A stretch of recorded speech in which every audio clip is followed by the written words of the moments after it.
Real world के मुअज़्ज़िज़ दोस्तों, मैं हूं माजिद मलिक और आप तमाम देखने और सुनने वालों को अस्सलाम वालेकुम। मुअज़्ज़िज़ दोस्तों, कब्रिस्तान एक ऐसी जगह है जहां जाकर लोग इबरत हासिल करते हैं। यहां एक ऐसी खामोशी और वीरानी नजर आती है कि लोग यहां दिन के औकात में भी जाने से घबराते हैं। लेकिन आज की इस वीडियो में हम आपको कुछ कब्रिस्तानों का ऐसा शर्मनाक अहवाल बयान करेंगे जो जिस्म फरोशी और जिस्मानी लज्जत के हवाले से मशहूर थे। यहाँ दिन दिहाड़े और रात की तारीकी में बाजारी औरतें इंतहाई मामूली कीमत के एवज अपना जिस्म फरोख्त करती थी।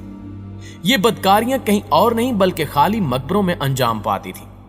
हमारी आज की इस वीडियो में आपको इन तमाम सवालात के जवाब मिलेंगे कि आखिर वो कौन सी वजूहात थी कि जहानिया औरतों ने कब्रिस्तान का रुख किया और ये शर्मनाक कब्रिस्तान कहां पाए जाते थे। मजीद आपको एक ऐसे शहर के बारे में भी बताएंगे जहां से इस बदकारी का आगाज हुआ था। मगर वीडियो की तफसील में जाने से पहले आपसे गुजारिश है कि वीडियो को आखिर तक जरूर देखिएगा और अगर वीडियो अच्छी लगे तो इसे लाइक करते हुए अपने दीगर दोस्तों के साथ शेयर जरूर कीजिएगा। तो आइए चलकर वीडियो का बाकायदा आगाज करते हैं। प्यारे साथियों, पैसों के एवज जिस्म फरोख्त करने का कारोबार दुनिया का सबसे कदीम पेशा तस्लीम किया जाता है। यूं तो दुनिया की हर तहजीब से ताल्लुक रखने वाली औरतें इस पेशे से वाबस्ता रही हैं, लेकिन जिस्म फरोशी के इस कारोबार को जो अरूज और इस्तेहकाम रोमन एम्पायर में हासिल हुआ वो दुनिया की किसी और तहजीब में देखने को नहीं मिलता। इस मकरूब पेशे को बाकायदा सल्तनत रोम की सरपरस्ती हासिल थी। रोमी हुकूमत ने अपने मुल्क में बसने वाली बाजारी औरतों पर एक भारी टैक्स भी लगा रखा था जो शाही खजाने में बेपनाह इजाफे का सबब बनता था। जिस्म फरोशी रोमन मुआशरे में इस हद तक सरायत कर चुकी थी कि वो रोजमर्रा जिंदगी के हर शोबे में नजर आने लगी थी। इस मुआशरे के ना तो मंदिर और दीगर मुकद्दस मकामात जिस्म फरोशी जैसे गुनाह से आजाद थे और ना ही कब्रिस्तान जैसे खामोश मकामात। कदीम रोम में हजारों की तादाद में ऐसी लड़कियां मौजूद थीं जिन्होंने हुकूमती सतह पर खुद को बतौर जिस्म फरोश औरत रजिस्टर्ड करवाया हुआ था। ये तमाम लड़कियां अपनी कमाई का तीसरा हिस्सा रोमन हुकूमत को देने की पाबंद थी। इन जिस्म फरोश औरतों में गुलाम लड़कियां या कनीजें शामिल नहीं थी, बल्कि ये आजाद रोमन औरतें थीं जो अपने गुजर बसर के लिए ये अमले बद अंजाम देती थी या फिर इनके सरप्रस्त यानी इनके बाप, भाई या शोहर वगैरह पैसों के लालच के लिए इनसे ये काम करवाते थे। नाज़रीन ग्रामी, इन बाजारी औरतों के कई दर्जे थे जो इनको एक दूसरे से मुमताज करते थे। इनमें सबसे पहले दर्जे में वो खवातीन शामिल होती थी जिनका ताल्लुक आला खानदानों से हुआ करता था और ये सिर्फ शाही खानदानों और हुकूमती ओहदेदारों के जेर इस्तेमाल रहती थी। जबकि दूसरे दर्जे की जिस्म फरोश औरतें रोमन मंदिरों और उनके दीगर मकामात पर पाई जाती थी। इसके अलावा तीसरे दर्जे की बाजारी औरतें बाजारों, गर्म हमामों, काबा खानों में काम करती और गश्त करती हुई पाई जाती थी। ये अपने बालों को एक मखसूस रंग से रंग लिया करती थी, जबकि इनका लिबास और जूते रोम की आम औरतों से बेहद मुख्तलिफ हुआ करते थे ताकि इन्हें ढूंढने वाले लोग इनको बाआसानी पहचान लें। यह जिनसी लज्जत हासिल करने का सबसे आसान और कानूनी तरीका था। आपको यह जानकर भी हैरत का झटका लगेगा कि इन फाशाओं ने अपने कारोबार के लिए रोमन एम्पायर के कब्रिस्तानों का इस्तेमाल भी शुरू कर दिया, जहां ये कब्रों के कतबों पर अपने रेट्स लिख देती थी, जिससे इन कब्रिस्तानों में आने वाले लोग और दीगर राहगीर इन औरतों से फायदा उठाने लगे। सबसे हैरान कुन बात यह है कि ये बाजारी औरतें जिस्म फरोशी का ये घिनौना काम मुख्तलिफ मकबरों में अंजाम देती थी। ये वो मकबरे थे जिन्हें खास तौर पर इस काम के लिए खाली किया जाता था। कब्रिस्तानों में जिस्म फरोशी का ये तजुर्बा इस कदर कामयाब रहा कि रोमन एम्पायर में ऐसे कब्रिस्तान दूर दराज के इलाकों तक फैलते चले गए।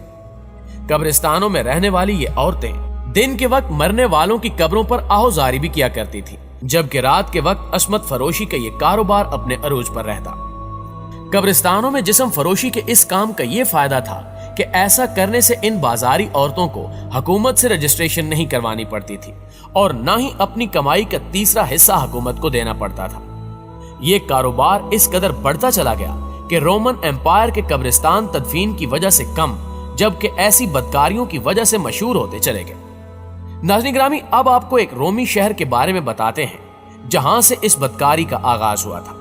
यह शहर 7वीं सदी कबल मसीह के दौरान आबाद हुआ और इसका नाम पोम्पी था। मुख्तलिफ अदवार में मुख्तलिफ कौमों के जेर नगीन रहने के बाद यह रोमन एम्पायर के तसल्लुत में आया तो तरक्की और खुशहाली की ऐसी मंजिलें तय करता गया کہ بڑے بڑے تجارتی شہروں میں شمار ہونے لگا۔ پانی کے تالاب، بیکریاں، کشادہ سڑکیں، واٹر سپلائی کی سکیمیں، لائبریریاں، کمیونٹی سینٹر، صنعت و حرفت کے کارخانے، 2 منزلہ مکانات، مکانوں کے پیچھے لان، شاہی تزئین و آرائش کے لاجواب نمونے، پھولوں سے سجی شاہراہیں اور گزرگاہیں، پانی کے حوض میں آبشاروں جیسے فوارے اور دل افروز نظارے۔ الغرض یہ شہر جنت کا نقشہ پیش کرتا تھا۔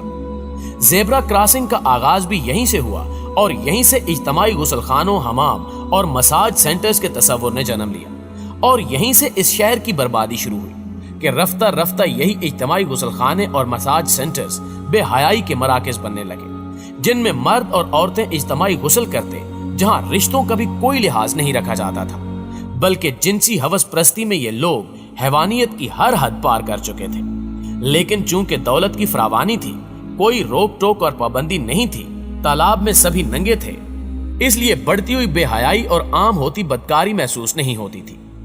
چند دہائیوں کے بعد وہ شہر جو کبھی تجارتی، زرعی اور صنعتی شہرت کا حامل تھا، وہ آزاد معاشرے کے نام سے ایسا مشہور ہوا کہ سر عام شراب پینا، جسموں سے لذت حاصل کرنا اور رقص و سرور کی محفلیں سجانا سبھی کا مشغلہ بن گیا۔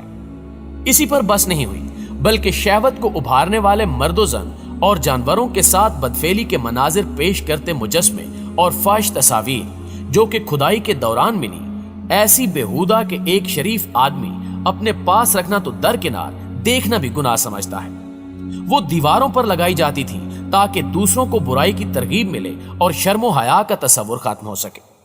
پیارے دوستو، ان کے جنسی رجحان اور شہوت پرستی کا اندازہ اس بات سے لگا لیں کہ دیواروں پر لکھی ہوئی عبارات کا جب ترجمہ کیا گیا تو پتہ چلا کہ اس دور کے شاعروں اور لکھاریوں کی تحریریں اور شاعری بھی انتہائی شرمناک تھی، مگر کہا جاتا ہے کہ لکھاریوں اور شاعروں کو ایسی تحریریں لکھنے اور غیر اخلاقی اشعار کہنے پر انعامات سے نوازا جاتا تھا۔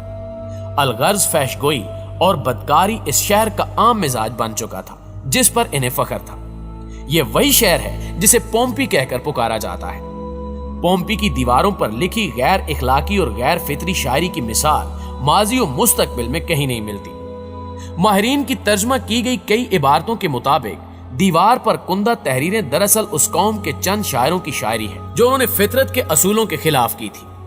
آپ کے ذہن میں حضرت لوط علیہ السلام کی قوم کا سچا واقعہ ضرور آ گیا ہوگا، جنہوں نے ہم جنس پرستی کو اختیار کر لیا تو اس قوم پر اللہ نے پتھروں کی بارش برسا کر انہیں نیست و نابود کر دیا تھا۔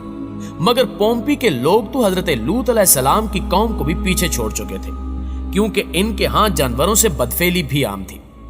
اللہ تعالیٰ ظالم کی رسی دراز ضرور کرتا ہے، مگر جب پکڑتا ہے تو بہت سخت ہوتی ہے، اور ایسا ہی پومپی کے ساتھ بھی ہوا۔